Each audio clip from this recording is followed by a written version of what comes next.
এভাবে কেঁদে কেঁদে অসহায়ত্বের কথা প্রকাশ করছেন ৩ কন্যা সন্তানের বাবা সুকবর্মন। অভাবের কারণে সদ্য জন্ম নেওয়া ৮ দিন বয়সী শিশুকে দত্তক দিতে চান।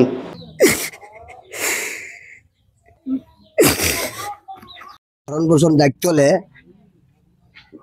তাহলে এবারে বাড়িতে রাখবো। কেউ যদি আপনি বলতে যাচ্ছেন কেউ যদি আপনাকে আর্থিকভাবে সহযোগিতা করে বাচ্চাটার মানুষ করতে, তাহলে আপনি বাচ্চা বাড়িতে রাখবেন? বাড়িতে রাখবো, দত্তক দিবেন না? না। যদি সরকার থেকে বা কেউ আপনাকে এটা দেয় নাকি? দুটা বাচ্চা ওনাকে খিলাতে পারে না স্যার, অভাবের কারণে আরেকটা মেয়ে হয়ে গেল। সেই কারণে ওই মেয়েটাকে যদি সরকার ডেকে নিয়ে যদি খরচাপাতি ভরণ পোশাক দিতে পারে, বাসায় বাচ্চাটা থাকবে, ভালো মতন মানুষ করবে।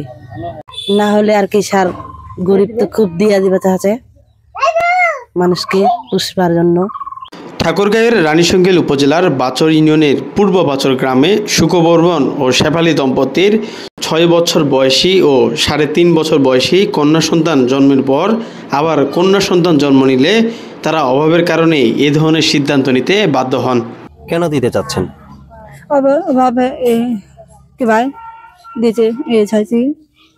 আপনাদের বাচ্চাটার ভরণ পোষণ করার মতো অর্থ সামর্থ্য নাই, টাকা পয়সা নাই? কাউকে দিয়ে দিলে খারাপ লাগবে না? লাগবে,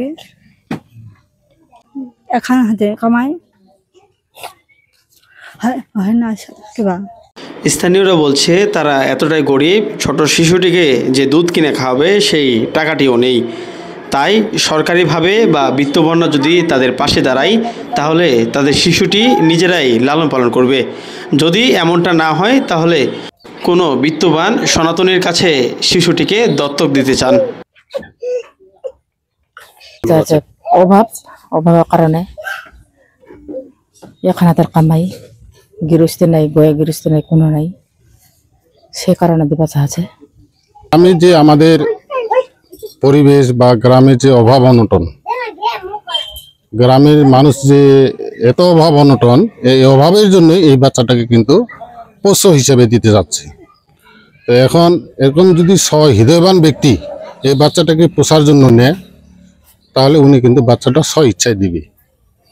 এবং সরকার যদি এর বিষয়ে কিছু মনে করো উদ্যোগ নেয়, তাহলে বাচ্চাটাকে সে বাড়িতে রাখতে পারবে। তো উনি এখন তো বিভিন্ন জনে বিভিন্ন রকম ফোন দিচ্ছে। তো এখন কার ভাগ্যে আছে এই বাচ্চা লালন পালন করার জন্য, এখনো তার সঠিক সিদ্ধান্ত এখনো আসেনি। স্থানীয়রা বলছেন সুকবর্মন ও শেফালী দম্পতির সদ্য জন্ম নেওয়া শিশুটিকে লালন পালনের তাদের সহযোগিতা করা দরকার।